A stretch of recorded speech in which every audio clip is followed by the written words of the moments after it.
Metal presents কৃষি সংবাদ, সুদুলা সুফলা।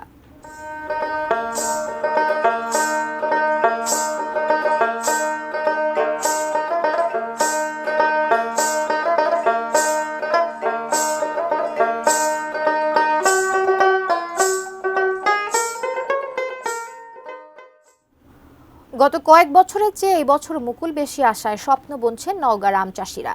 প্রাকৃতিক দুর্যোগ না হলে এবং সময় মতো গাছ পরিচর্যা করা গেলে বাম্পার ফলন হবে বলে বলছে কৃষি বিভাগ। নওগাঁ প্রতিনিধি রায়হান আলমের তথ্য ছবি নিয়ে ডেস্ক রিপোর্ট। এক সময় নওগাঁ ছিল ধানের স্বর্ণভূমি, তবে গত কয়েক বছরের ব্যবধানে চাষিদের আবাদের নেশায় আম বিপ্লবের পালে বদলে গেছে সেই চিত্র। বসন্তের বাতাসে এখন নওগাঁর আমবাগানগুলোতে দোল খাচ্ছে আমের মুকুল। মুকুলের ঘ্রাণ আর সোনালি রং নজর কাটছে সবার। গত কয়েক বছরের চেয়ে এবছর মুকুল বেশি।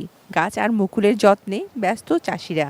আবহাওয়া অনুকূলে থাকলে ভালো ফলন পাবেন বলে আশা তাদের। ওয়েদার যদি অনুকূলে থাকে তাহলে আমরা কিন্তু কৃষকরা ভালো দাম পাবো। আমের মুকুল যেই পরিমাণ আছে, আবহাওয়া এরকম যদি থাকে তাহলে মাশাআল্লাহ আমের ফলন ভালো হবে। নওগাঁয় এবছর 30,300 হেক্টর জমিতে বিভিন্ন জাতের আম চাষ হয়েছে। উৎপাদনের লক্ষ্যমাত্রা ধরা হয়েছে 4.5 লাখ মেট্রিক টন। উৎপাদন ঠিক রাখতে সব ধরনের পরামর্শ দিচ্ছে কৃষি বিভাগ। কৃষকদেরকে আমরা গাছের গোড়ায় সেচ আর্দ্রতা ধরে রাখার পরামর্শ দিচ্ছি, সেই সাথে একটা কীটনাশক এবং একটা রোগনাশক স্প্রে করার পরামর্শ দিচ্ছি।